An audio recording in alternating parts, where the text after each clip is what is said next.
اعوذ باللہ من الشیطان الرجیم، بسم اللہ الرحمن الرحیم۔ ربنا 40 دعاؤں کی سیریز یہ آج 29ویں دعا ہے۔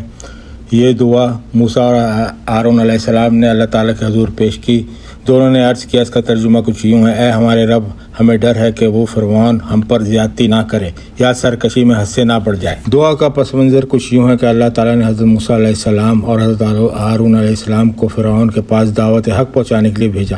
فرعون ایک ظالم اور متکبر بادشاہ تھا، اس لیے دونوں نبیوں نے اپنی انسانی کمزوری اور خوف کا اظہار کرتے ہوئے اللہ سے عرض کی کہ کیا یہ ہمیں اندیشہ ہے کہ وہ ہمیں نقصان نہ پہنچائے۔ اس کا جواب اللہ تعالیٰ نے کچھ اس طرح دیا۔ اللہ تعالیٰ نے فرمایا، ڈرو نہیں، میں تم دونوں کے ساتھ ہوں، میں سب کچھ سنتا ہوں اور دیکھتا بھی ہوں۔ امام طبری رحمۃ اللہ فرماتے ہیں کہ حضرت موسیٰ علیہ السلام اور حضرت ہارون کا خوف فطری انسانی خوف تھا، ایمان کی کمزوری نہیں۔ اللہ تعالیٰ نے انہیں اپنی معیت ساتھ ہونے کی خوشخبری دی اور تسلی دی۔ ایک حدیث میں حضور صلی اللہ علیہ وسلم نے فرمایا ہے، جو کہ جامع ترمذی کی حدیث ہے، کہ اگر تم اللہ پر ویسا توکل کرو جیسا توکل کرنے کا حق ہے تو اللہ تعالیٰ تمہیں اس طرح رزق دے گا جیسے پرندوں کو دیتا ہے۔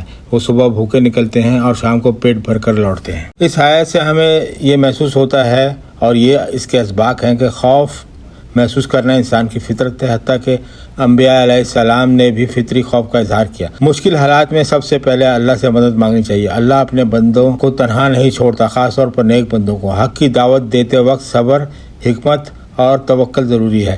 اللہ تعالیٰ کی معیت کا یقین خوف کو ہمت میں تبدیل کر دیتا ہے۔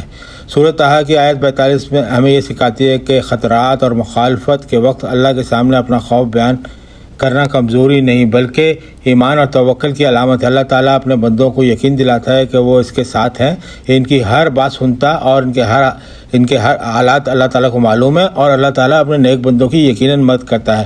اللہ تعالیٰ ہم سب کو اپنے حفظ و امان میں رکھے، ہماری مشکلات پریشانیاں دور کریں، ہمیں اللہ اپنی ذات پہ توکل کرنے کا اپنی ذات پر کامل بھروسہ کرنے کی توفیق دے، اپنے حفظ و امان میں رکھے، ہمیں شیطان مردود رجیم کے شر سے بچائے، آمین یا رب العالمین۔